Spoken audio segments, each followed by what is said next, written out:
10월 첫째 주 다나와 알짜 뉴스입니다. 정부의 통신요금 20% 인하 방침에 따라 국내 이동통신 3사는 각기 다른 요금 인하 정책을 발표했습니다.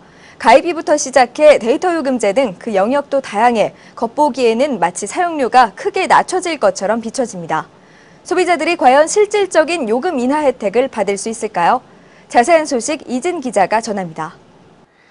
휴대폰 사용료 인하를 이야기할 때 많은 사람들이 매달 꾸준히 지불해야 하는 기본료 인하나 폐지를 우선 떠올리게 됩니다. 하지만 이번 이통사들의 정책에는 기본료 이야기가 빠졌습니다.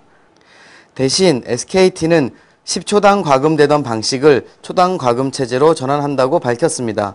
그렇지만 1초 이용하고 10초 요금을 내왔던 것 자체가 부당한 것이기 때문에 초당 과금 체제는 더 빨리 시행되어야만 하는 사안이었을 뿐 요금 인하 정책 때문에 시행하게 되었다고는 보기 어렵습니다. SKT와 KT는 가입비를 낮추기로 결정했습니다. SKT는 기존 55,000원에서 39,600원으로 KT는 30,000원에서 24,000원으로 낮췄습니다. 하지만 소비자 단체들과 진보신당 등은 이미 시설 투자비를 모두 회수했는데 여전히 가입비를 받는 것은 부당하다는 입장입니다. 즉, 실질적인 요금 인하 정책과는 무관한 부분이라는 것입니다. KT는 인터넷 전화 가입자가 대거 증가하자 기존 유선 통화 시장의 축소 및 수익성 악화를 우려해 시내외 통화료를 일원화하겠다는 발표를 했지만 조금이나마 유선 전화의 생명력을 연장하기 위한 수단밖에 되지 않아 보입니다. 하지만 3분당 과금 체제를 선택하고 있기 때문에 10초 사용에도 3분의 비용을 지불해야만 한다는 점은 아쉬움이 남습니다. 장기 가입자 할인은 24개월 이상 가입 고객이 12개월에서 24개월로 다시 약정을 할 경우에만 혜택을 받을 수 있습니다. 하나의 단말기를 최소 3년 이상 사용해야만 한다는 것인데요. 과연 얼마나 많은 사용자들이 혜택을 볼 수 있을지 미지수입니다. 일단 발표된 정책이고 시행될 것이기 때문에 소비자들은 이통사나 정부의 정책을 비난만 하고 있을 수는 없습니다. 물론 처음 시행될 때부터 완벽한 제도라면 좋겠으나 이통사도 수익을 내기 위한 집단이기 때문에 한순간에 절대적 양보를 하라고만 할 수는 없습니다. 기본연화 가입비 문제가 이번에는 포함되지 않았지만 이제 한 걸음 뗀 만큼 다음 조치가 기대됩니다. 다나와 이진입니다. 이어서 한 주간의 주요 소식입니다. 한국정보화진흥원은 국제표준화기구의 새로운 웹 접근성 표준인 웹 콘텐츠 접근성 가이드 2.0을 바탕으로 장애인 접근성 등 국내 실정에 맞춰 인터넷 웹 콘텐츠 접근성 지침 2.0을 개발하고 단체 표준 채택을 추진하고 있다고 밝혔습니다. 최근 인터넷 채팅 등으로 접근해 060 전화를 걸도록 유도한 뒤 수만 원에서 수십만 원에 이르는 전화 요금이 나오도록 하는 사기가 늘고 있습니다.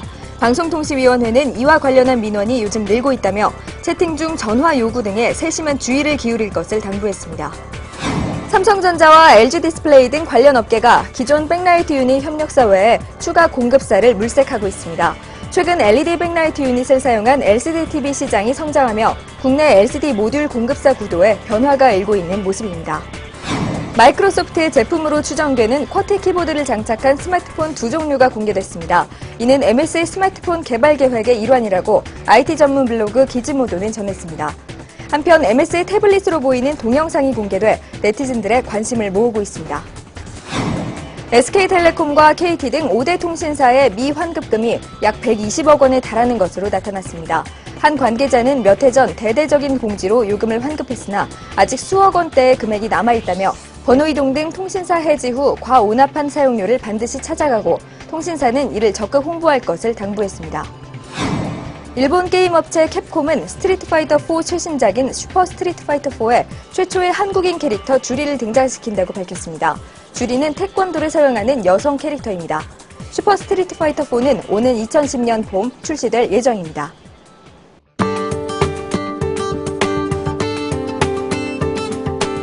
중형 디지털 카메라 업체 하셀블라드는 중형 SLR 카메라 신제품 H4D 라인업을 발표했습니다. H4D 50과 60 두 모델로 각각 5천만 화소와 6천만 화소를 지원합니다. LG전자가 뉴 초콜릿폰을 국내에 출시합니다. 21대구 HD LCD와 DBIX를 지원하며 와이파이는 제외됐습니다. 3.5파이 이어셋 연결 포트를 삭제한 대신 별도의 이어폰 젠더를 추가로 제공합니다. 시게이트 테크놀로지는 데스크탑용 3.5인치 하드드라이브인 바라쿠다 XT를 출시합니다. 속도는 7200rpm, 용량은 2TB이며 차세대 SATA 인터페이스를 채택해 전송 속도는 초당 6GB입니다.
즐거운 민족 대명절 한가위입니다.